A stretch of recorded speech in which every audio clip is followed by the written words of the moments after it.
This is part 2 of Industrialization in the Gilded Age. So we are starting with the letter B, Industrialization and Invention. One of the things that's going to help the economy get better and bigger faster is we're going to see new inventions. Number 1, Civil War helps launch the second industrial revolution. We had talked about this at the end of our last unit. Is one of the things that launches America into its second industrial revolution or large industrial revolution is we're going to see, we have several factors that all come together to help the North industrialize even to a much greater extent than they did before the Civil War. First of all, you have to have capital. So we're kind of creating, if you'll pardon the horrible analogy, kind of an industrialization stew, right? And your first ingredient is capital. Capital is money. Businesses are going to get a large injection of money because during the Civil War, the United States government was borrowing, printing money, raising taxes so they could pay for all the war materials, uniforms, guns, artillery pieces, whatever. And so the United States government is going to be pumping capital or money into the economy, into businesses, so they can win the war. So businesses are going to have a lot of money that government is giving them so they can become bigger. The next thing is we see raw materials. Just as we said in Section A, raw materials are going to be pouring into the United States because they have access to it through railroads. So the railroads are going to allow businesses to get bigger and bigger and bigger because you can get raw materials from all over the United States. Next, markets. Here we see railroads again. Railroads are going to allow companies to not just sell to the people in their immediate area, but they can sell to anybody connected to that railroad, which means mostly most of the United States. And then, of course, labor.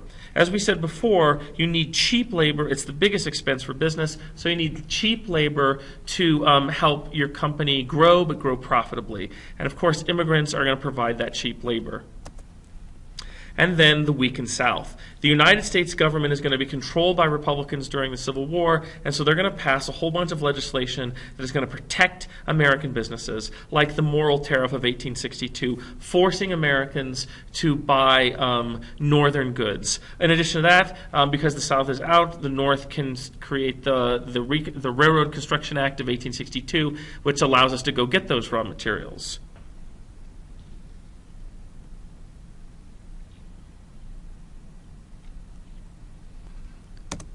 Next, we see number 2, invention. We're going to talk about all these new inventions, just some of them, just to give you some examples of how this is going to help the industrialization spread. And so the first thing we see is a cash register.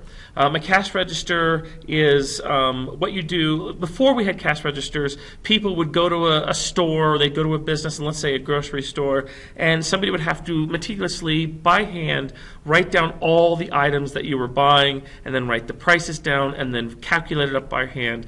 And as you could tell, this would take a really long time, which limited the amount of goods that supermarket could sell. And so in this time, we see somebody invent the cash register, which you just have to put in the number and the amount, and it would then give you this big long receipt really quickly. And so this invention is a great example of how businesses can do even more business. Technology makes their workers more efficient, which means they can produce more, which means they can make more money. Business gets bigger. Next is we see the typewriter. Again, before this time, everything needed to be handwritten, written out, and that was hard for businesses. It took time. Sometimes you couldn't read somebody's handwriting. There would be miscommunications. And so we see businesses need a better, faster way of communication, and so the typewriter is written. This allows you to type really quickly. You can read what the person has written down, so there's no mistakes because of miscommunication. And so we see this allows businesses to be more efficient. And always when a business is more efficient, they are going to be able to make more money because they can cut out waste. Next, we see something called the stock ticker.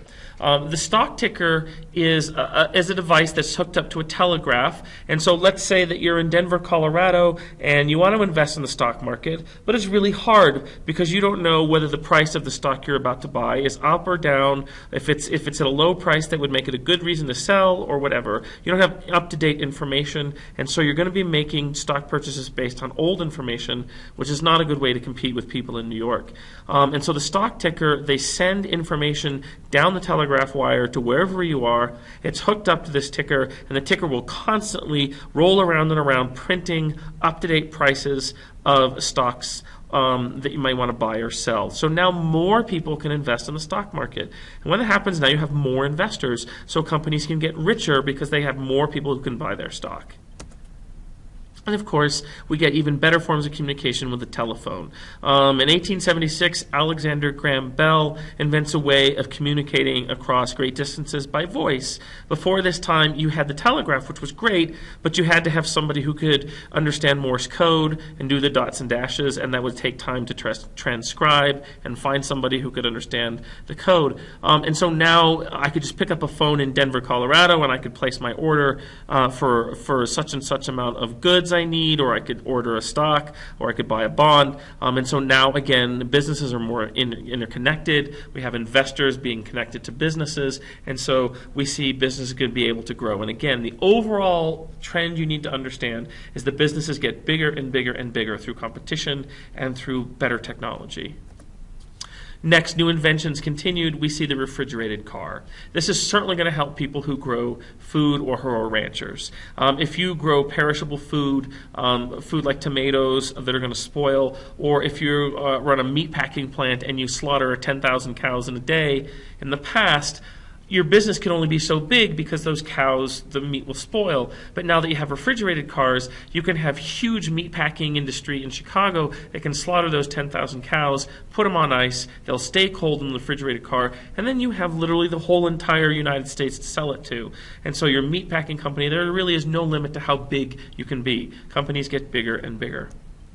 Next, we see railroads create this thing called a standard gauge. A gauge is the distance between the tracks, and up till about 1865 or so, we saw that railroad companies, they all had their different gauges. And so if you wanted to transport goods from one part of the country to another, you had to offload those goods every time you changed railroads, because they would all have different gauges, and one car could not go on another railroad's track, which was really inefficient. And so we start to see railroad companies come together, especially if they're monopolized, and they all have a standard gauge. Now railroad traffic is easy. You have a refrigerator car full of meat from Chicago, and even though you're going to be going from one railroad company to another, you can just move the car around. You don't have to unload them and load them every time you change tracks. And then the final thing we see, this unfortunate accident, we see that they developed these things called air brakes, which means instead of in the past when a railroad engine wanted to stop, it would be metal on metal, and you would put a metal paddle or pad to a train car or a train wheel, and that would create all kinds of sparks, which would create fires, and the train wouldn't stop in time, as you see in the picture, went right out the end of the station. But now that we have these air brakes, it becomes much more powerful brakes, less fires, and so transportation is safer and faster and more convenient. And when that happens, of course, we see an increase in production and industrialization. Inventions. So let's talk about a specific inventor that you could put in an essay. Of course, this is Thomas Alva Edison, and Edison invents many things. One of the things you see here is the electric light bulb. So how does this help industrialization? Well, before the electric light bulb, businesses, factories that wanted to stay open, they used oil lamps. And so they would go out into the ocean and they would kill a whale and then render its fat down to oil. Or they would go to what was new, this new petroleum oil, and you would then turn some of that into something called kerosene. But these oil lamps were really explosive. If anybody knocked them over, they would smash and start the factory on fire, and so dangerous. And so Thomas Edison creates the electric light bulb because if one of them breaks, no big deal. It's not going to cause a fire. Electricity is a lot cheaper than oil. And so we see that now factories can stay open longer, safer, way into the night, and they can keep producing around the clock. Thomas Edison also invents the phonograph, which is a way of recording music. Up before this time, if you wanted to listen to music, you had to go to a concert hall where somebody would sing. And so we see now that people can record their voices on phonographs or record players. And so we have a new industry being born. We have the music industry. And so now there's a lot more ways for people to make money because we have now a new industry. People can make these phonographs and sell it, new factory. We have people who produce records, and and then sell them out for people to listen to, new industry. And so we see all of these new industries popping up with new inventions, which means more jobs, more companies. Thomas Alva Edison also had another invention, and it was called a think tank. Edison is going to get a whole bunch of inventors together who have very creative minds, and he's going to sit down and say, okay, we're in the process. Let's, at this factory, invent ideas. Let's invent new things. And so he's going to create hundreds and thousands of patents on new inventions that is going to stimulate new industries and create new jobs all across America. And of course, one of the things he invents is the motion picture, right? At this time, we just had photographs, and of course, he has the idea of putting a whole bunch of photographs on a piece of film, and just like a flip book, making a moving picture. And so that's what we actually call these things, moving pictures. We call them movies. And so again, a whole nother industry is formed. Not just the factories needed to produce the screens and the reels and the motion picture devices, but also somebody to make the movies and actors. And so each one of these new inventions is creating more jobs for people. So more people come to America to find a job. So again, that leads to more urbanization. It's all interconnected. Next, Section C, captains of industry. So just like the robber barons, there are, through competition and all of these new industries, we're going to see that there's going to be some men who become so successful at dominating their particular industry that they will create a monopoly. And so if we want to look at this as a positive, captains of industry, that sounds very positive, almost like a superhero. These men are going to help America become an industrial powerhouse. They're going to make America industry strong. They're going to provide jobs for people. And so they are a helpful thing. There is another way of looking at captains of industry. Again, we call them robber barons. They're going to be so powerful. They're going to have such a monopoly that they're going to oppress the workers. They're going to force people, since they have monopoly, to pay whatever prices they want. And so we have two competing views of wealth here in America. A positive view, as we call them captains of industry, these super rich men who own control of industries and factories are helping America becoming industrialized.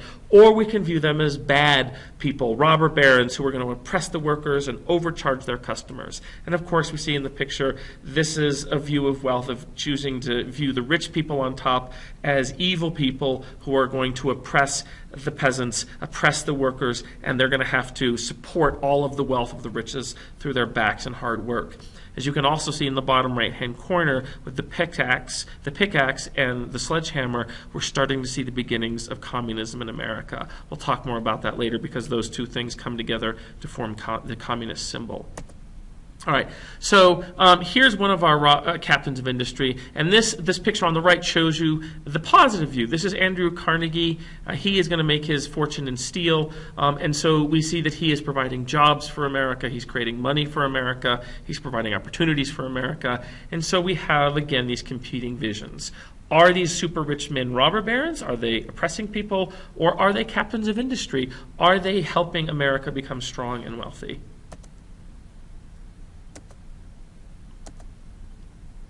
Also, they're creating, of course, a higher standard of living, if you want to think of it as a positive. All of these new inventions, these new devices, these new jobs is helping America have more money. And so, again, we get these competing visions. Next, so let's talk, for the next few slides, we'll talk about specific captains of industry, men who make their money, how they make their money, and what section of the economy are they dominating. And so we're going to start out with John D. Rockefeller. John D. Rockefeller is going to control the oil industry in America, and his company is called Standard Oil. And so what we see, again, what we used to light our homes were these kerosene lamps. You see a picture on the left.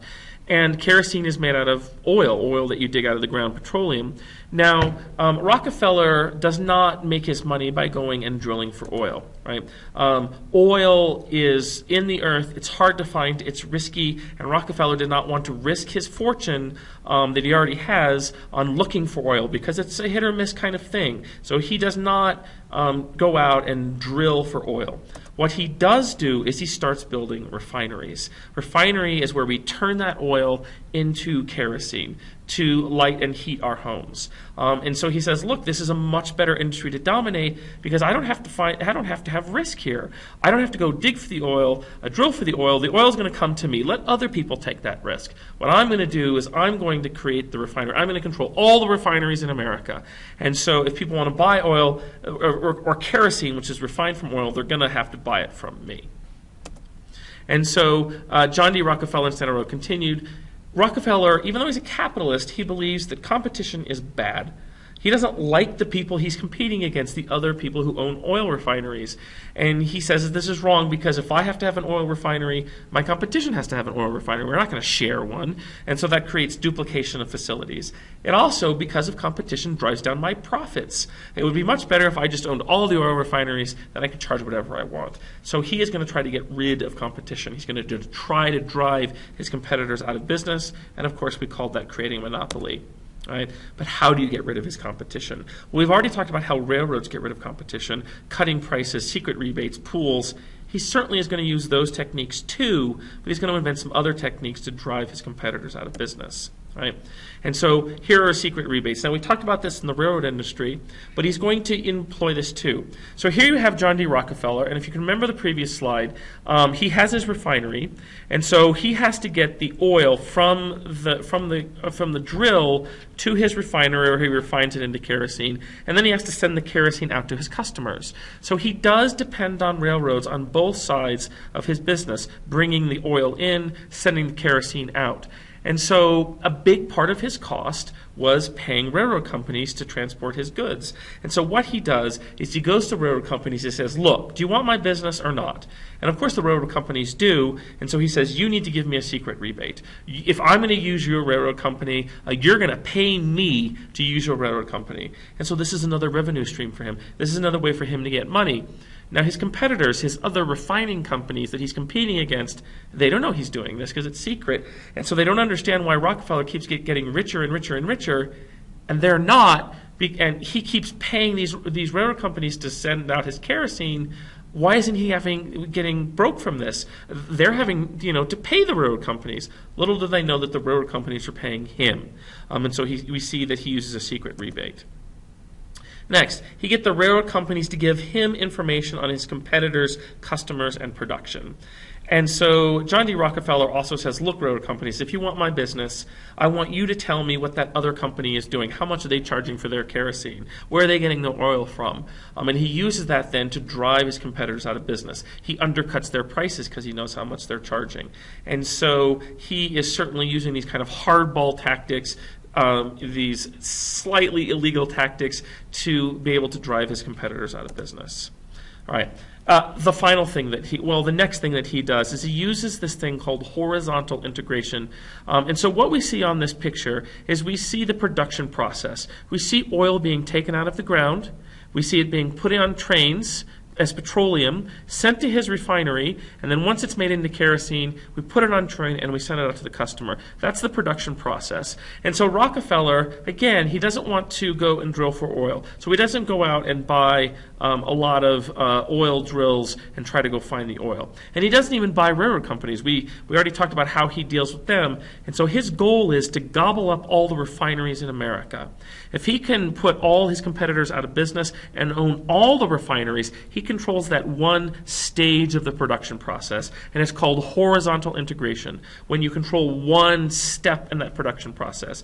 Because in America, if you want to buy kerosene, since he owns all the refineries, there's really only one person you could get it from, him, so he has a monopoly. He can charge just about whatever he wants for kerosene, which makes him lots of money. And when he controls all of these different companies, the entire oil refining industry, we call that a trust. And it's just a way of organizing a business. AP refers to it as a new way that is emerging to organize businesses so you can have a monopoly. And basically what happens is, let's pretend that each one of the refineries is an oil company, company A, B, and C. And Rockefeller, what he does is he goes to those oil companies, he says, those refineries, he says, I'm going to put you out of business unless you join my company. And so each one of these companies, A, B, and C, they give Rockefeller control of their company, of their refinery. They're trusting him to run it well. And so even though he may or may not own all of these companies personally, they're all giving him control of their companies because they know that if they don't, he's going to drive them out of business. And so that's why it's called a trust. They're trusting him to run everybody's interests. Now he's going to make money. They're going to make slightly less money, but they still won't be out of business. So we see he has a monopoly through trusts. Another thing he invents, because we're going to see that customers start complaining that Rockefeller's kerosene is too expensive, and so the government is going to say, okay, you can't have trust anymore. We get this thing we'll talk about later called the Sherman Antitrust Act, and that's going to say you can't do this trust. So Rockefeller says, fine, I have smart lawyers, and he comes up with a new way of creating business. It's called interlocking directorates. An interlocking directorate, once again, let's use the example of companies A, B, and C. So company A, B, and C are represented here by the 3 refineries. And so we cannot have trust anymore. We can't just give control of Rockefeller our business. And so what we have to do now is we're going to let Rockefeller put some of his guys, his friends, on our board of directors, the people that run our company. And so now Rockefeller, he controls these companies because he has his own men on the board of directors of all of his competitors. And so he says, now I control them all. And so this is an interlocking directorate. The bottom line, it's the same thing. He's creating a monopoly. So he's controlling the entire oil refining industry. Once again, people complain, and so Rockefeller has to find a different way of creating control of the industry without getting the government upset with him. And so he creates something called holding companies. Now, this is what a lot of companies do today. A holding company is where you buy out enough stock of your competitors that you are the majority owner. And so let's say company A that's on the left, the oil refining company on the left, let's say Rockefeller wants to take that over. And so he will go and he will buy just enough stock that he controls more of that stock than any other person or any other company. And so he owns that company. Even if it's just 20% of that company, if nobody else in that company owns more than 20%, he's the controlling member. And so he holds control of the company. So we have this thing called a holding company. Today we see this where the same company owns ESPN, ABC, Disney. They're all separate companies, but they're owned by the same one company. It's a holding company. So again, we see trusts being developed, interlocking directorates, holding companies. The bottom line is that companies are getting bigger and stronger and more powerful, and we're seeing competition shrinking as these guys like Rockefeller develop monopolies over industries. He gets so big that by 1900, John D. Rockefeller's Standard Oil, his company, is producing 90% of all the oil refining in America, which means he is super wealthy and he has a stranglehold on the U.S. economy. And so we see political cartoonists like this. They don't think that Rockefeller is a captain of industry. They think he is, the more negative term, a robber baron. He has so much money that they start to draw his company as an octopus with tentacles all over America. And so we see that he is controlling the capital. Because he has so much money, if he wants to, he can buy a politician. He can go to that politician and say, look, I'll give you $1 million if you pass this piece of legislation that helps my business. Or he controls state capitals, you see on the right. Or he's even reaching for the White House. He might even control the president. And so we see these companies in the Gilded Age, certainly by the end of the Gilded Age, being super powerful, having all of this power over the economy and the political structure that certainly is making Americans very nervous. They see their democracy as being threatened by the end of the time period. Our next captain of industry is Andrew Carnegie, and I told you before, where Carnegie, he has his industry that he will control is the steel industry. Carnegie is your famous rags to riches story in America. He comes to America as a poor, broke kid with his family as a Scottish immigrant. And he gets a job in the railroad industry, and he pays attention to what goes on. A rich man in the company that he works for sees his talent and his hard work, and through talent and hard work, he rises up to the railroad company. He makes some money, and then he decides to buy into the steel industry. He starts buying up steel plants. Foundries is what they're called, where they turn ore into steel. And so we see he's going to headquarter his industry, his company at Pittsburgh. Pittsburgh is the best place where all of these things that he needs to make the steel come together. It's near the East Coast, and so it has lots of immigrants. It's in the center of the Northeast, and so it's got lots of railroads. It's near coal deposits, so he can fire up his factories. It's near iron ore deposits, and so it makes sense to put his steel mills, which is where they make steel, or a foundry, a mill, in Pittsburgh. So what is the path he takes to drive his competitors out of business? And he is a firm believer in research and development, or R&D. What he does is he spends a lot of his profits, he plows them back into his company, and he tries to come up with new ways of making steel cheaper. If he figures if he can make steel cheaper in some new technological way, then he'll be able to drive his competitors out of business. So he and some of his associates, they go to Europe and they find about this thing called the Bessemer process. The Bessemer process, Bessemer, it is a new steel-making process in Europe, and he brings that over to the United States, and the picture just shows you the Bessemer process. It's okay if you don't understand the process, and it allows him to make large quantities of steel at a really cheap price, which of course his competitors can't do, and so he slowly but surely drives them out of business. The next technique that he has is that he saves in good times. Instead of going out and spending his money on, a palace, a new mansion, a yacht, which he does do those things, but not as much as their competitors, is that he saves his money, he squirrels away his money in good times, and then when the economy hits a panic, like in 1876, that's when he goes out and starts buying up his competitors. His competitors, during these bad times when people aren't buying steel, they can't make any money, and so he says, look, I'll buy your factory for a really cheap price. And they have to, because they're facing bankruptcy. And so he buys up factories in depressions, and when the economy rebounds, now his company is twice as big. And then another panic hits, he goes up and buys his competitors up, and now when the economy rebounds, he's even 3 times as big. And so slowly but surely, he is going to dominate the steel industry. So let's talk about vertical integration, which is different than horizontal integration, which Rockefeller does. So let's look at the next slide.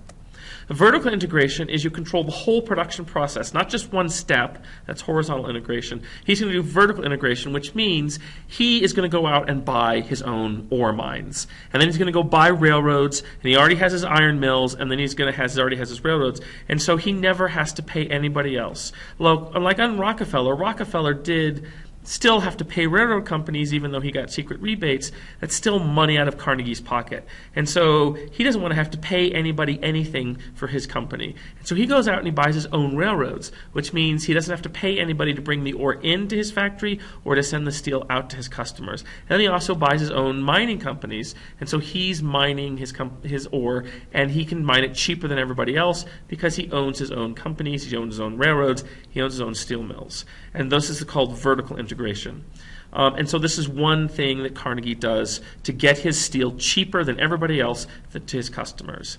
Now, as time goes on, Carnegie also understands that he should do horizontal integration. So he starts out with vertical, but then he'll go up and buy as many steel mills as he can too, and so we see him doing both vertical and horizontal eventually. So, Andrew Carnegie becomes so wealthy that he understands he cannot hope to spend it all in his lifetime. And so he comes up with something called the gospel of wealth. He says that wealth is good, greed is good, making money is good because it creates jobs in America, it creates the standard of living, right? I am giving everybody cheap steel, which means they have better bridges, better sky rises, safer bridges and sky rises. I am making everybody's life better because I'm providing goods cheaper through competition. And so he says wealth is a good thing. So let's read a quote from him. He says, "The man who dies leaving behind him millions of available wealth, which was his administered during his life, will pass away unwept, unhonored, and unsung. No matter what he uses, he leaves the dross left over, which he cannot take with him. Of such as these, the public verdict will be, the man who dies thus rich dies disgraced." So once Carnegie makes his millions and millions, he then goes on a crusade to get rid of his wealth, to spread it back to society. He believes that America created an opportunity where he could become wealthy, and so now he's going to pay America back by going out and helping other people become rich too. He has an opportunity and a duty to help make other people rich. That's the gospel of wealth. Once you make your wealth, you should spend it back into society to help other people. All right, so we have a responsibility to give back to the society that helped us become wealthy. Now, he has a special kind of way of handing out his wealth, though. Carnegie, he believes in self-help ideology. He believes that he's going to give millions of dollars to go help people help themselves. He gives millions of dollars to universities, to concert halls, to libraries. Those are all places where people can go and increase their self-worth, that they can go get an education, they can go learn to appreciate knowledge or music, and so that's what he believes that wealth should do. But he would walk right by, on his way to give millions to a library, he would walk right by somebody who's begging on the street. He didn't believe in giving handouts. He would tell that person, look, I'm not going to give you any money, but if you want to go and enroll in that university or that high school or college that I just gave them money to, go help yourself. I'm going to help you I'm going to go give money to that university so you can then go help yourself. I want you to help yourself. I'm not going to help you. And so it's that whole teach a man a fish thing. If you give a man a fish, he eats for a day. If you teach a man a fish, he eats for a lifetime. And that's what he believes. If I just give you money for a sandwich today, you're going to be hungry tomorrow. And so I'm going to help you get an education so you can feed yourself for a lifetime. That's Andrew Carnegie's gospel of wealth. And we see on the left Carnegie Hall, famous music hall that he donates money to, and of course Carnegie Mellon University, a fine university in Pittsburgh, Pennsylvania, and this is part of his giving back to society ethos, his idea of what wealthy people should do. Right. J.P. Morgan, another captain of industry. He doesn't do steel. He doesn't do oil. His trust is the money trust, maybe the best trust of all. And so J.P. Morgan is an investment banker.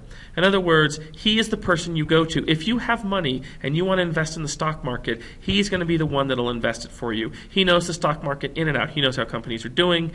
He can tell you what companies to buy, what companies to sell, and when. And so he's going to be a trusted advisor. And so the richest people in America, the banks of America, they pay J.P. Morgan to help manage their money. So that's what an investment banker does. So that's why it's the money trust. Now, why does J.P. Morgan know about all of these companies? Because he, as part of his fee, he would say, look, I'll invest your money for you, and I won't even charge you that much for telling you what to invest in, but you have to let one of my guys from my investment banking company, it's called the House of Morgan, you have to put one of my guys on your board of directors. And so J.P. Morgan knew what every company was doing, if they were really doing well or not, if they were about to merge, if they were about to open up a new factory, if a factory is struggling to survive. He knows the ins and outs of these companies, what goes on behind closed doors, because he has men on their board of directors. And so he has inside information about how to invest. Now today you can't do this. It's called insider trading. But once again, back then, the United States government is not going to tell businesses what they can and can't do. This is a time of celebrating business, being in bed with business.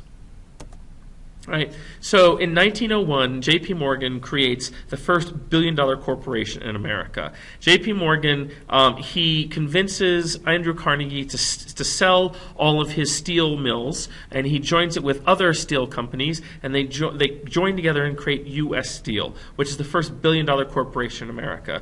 Of course, J.P. Morgan is getting a hefty fee for organizing this merger, but we see that this is the kind of money we're talking about. As time goes on in the Gilded Age, businesses are getting bigger and bigger and bigger through mergers or competition, and it's because of the efforts of guys like J.P. Morgan. So this leads to a new class in America. It's called the nouveau riche, which in French means the new rich. We're talking about Carnegie, Rockefeller, Morgan. These are the guys that are now in control of America. Not only do they have so much power that they can control Congress, as you see in the left-hand side picture, but they also have so much money that they control the Senate and the presidency. So we see mockingly this picture of Rockefeller. He has so much money, he's so powerful that he can take over Congress. We're turning Congress into a refinery. He can tell the president what to do because the president probably got elected with Rockefeller's money. On the right-hand side, we see the Senate, and then we see all of these big, huge captains of industry, industry, and it says trust on their stomachs because these are all, the copper trust or the beef trust or the coal trust. They're the companies that have so much money they can get politicians elected or they can buy politicians. So we see this super powerful new aristocracy develop in America, the nouveau riche. Now, of course, there is the old money in America, sometimes called blue blood. These are guys like the Adamses, the Lees, the Roosevelts. They're people that have been political leaders in America for a long time, and they are losing their status to the new money, the new rich. They look down on them because the old rich went to Harvard or Yale, and these new rich people probably didn't even go to college at all, like Carnegie. And so we see that there's this kind of social disdain between the old rich and the new rich. It gets so dramatic that by the end of this time period, the top 10% of America own almost all of America's wealth, 90%. What's more astounding is when you flip that, which means 90% of America is fighting and scrabbling over just 10% of the wealth. And so we certainly have the Gilded Age as a time of these powerful rich men controlling America and its money. And so in the top left-hand side of the picture, you see the old nobility and the peasants giving them everything they have. Now in America, in the bottom of the main picture, you see all the peasants now, the small businessmen, the factory worker, the farmer. They're down, they're begging, and they're giving all of their profits, all of their wealth to the new nobility, the captains of industry. And we see them controlling things through legislation. You see that written on the sword because now these trusts control business. You see trust across this banner. You see tariff and monopoly. All of these things are helping tools that the rich use to make themselves richer. And their castle is a factory. So certainly this idea of wealth and who should have it and is this fair, it's on the minds of Americans by the end of the time period. Nouveau riche continued. So we've talked about some views of wealth. Some people think that wealth is bad, that Rockefeller and Carnegie are bad men because they abuse people. We saw it in the robber baron cartoon, and so we call them, robber barons. Other people like Andrew Carnegie believe that wealth is good. They're captives of industry. They provide jobs. Carnegie also believes that wealth is good because then you can give back to society and help other people. So we have these competing views of wealth. Is it good or bad? Who should have it and who shouldn't? And so we get another view of wealth. We get this thing called social Darwinism by William Graham Sumner. William Graham Sumner is this guy, and he says that wealth is actually good. He says that wealth is an indication of who are the better human beings. Right at this time, we see evolution coming out, Charles Darwin's Origins of Species. And so William Graham Sumner says, look, if there's evolution in the animal world, there must be evolution in the human world, survival of the fittest. And so if rich people are rich, it's because they are something in their DNA or something in their makeup makes them better people. They're superhumans. And all the people that are poor that we see in the pictures, the little boys working in a mine or this family struggling to just feed themselves, they're poor because, they're lesser humans. There's something wrong with them, so don't help them. Let them die out. If you let them die, you're just going to make humanity better. Let the rich survive and prosper, and let the poor die, and humanity will get rid of the bad end of the gene pool. Obviously, this is a very harsh way of looking at humanity and wealth, but it is a view of wealth that comes out at this time. Next, the New South. The New South, we briefly mentioned it before. It was on one of your study cards. The New South is this idea during Reconstruction, right, between 1865 and 1877, when the South is being rebuilt. What should the South be rebuilt as? Should it be an agrarian country, part of the country that still just grows cash crops, or should it be industrial? And the goal of the New South is to make the South a carbon copy of the North, is to make them industrial, to build railroads, to increase cotton production, but also build textile mills in the South. It makes sense. If the cotton is in the South, you can reduce your cost by building the factory right next to it that turns that cotton into textiles. And so we see this idea that we're going to make the South industrial. So on the left-hand side, we see more railroads built in the South at this time to benefit business. And on the right-hand side, we see a comparison between the amount of textiles being produced in New England to the amount of textiles being produced in the South. And over time, we see New England starts to lose its dominance of the textile industry and the South gain its dominance. And it takes a long time, but that trend starts in the last half of the 19th century when we see this dream of a new industrial South start. Is it successful? Well, we know it is in the textile industry, but does the New South help actually African Americans have a better standard of living? And the answer is no. If you're going to open up a new factory in the South, we see that white people are going to own the factories and they're going to hire other white people. And so for these higher paying factory jobs, we're going to see poor white people benefit. They're going to get the jobs to work in the factories, but African Americans are going to be stuck sharecropping. They're going to be stuck in poverty. And then we're going to see that they don't get these higher paying jobs. They go to the white people. And so certainly the New South helps white people, but it does not help African Americans. Next, who are the people who invest in the New South? They're going to be mostly Northerners. And so the North is going to open up these textile factories, not Southerners. The Southerners are still broke from the Civil War. And so the North is going to be the one that actually owns the factories, even though they're in the South. The North is going to be the one that owns the railroads, that owns the banks. And so the South still is kind of treated like a colony. The North has most of the manufacturing, or even if they don't have the manufacturing, it's in the South, they still are making all the profits. And so the North becomes very industrial, still like we see in the map, and the South has a few industries, textile, but that's about it. So the view of this New South, outside of textile manufacturing, we're just not going to see it. We're not going to see a lot of steel industry or other things happen in the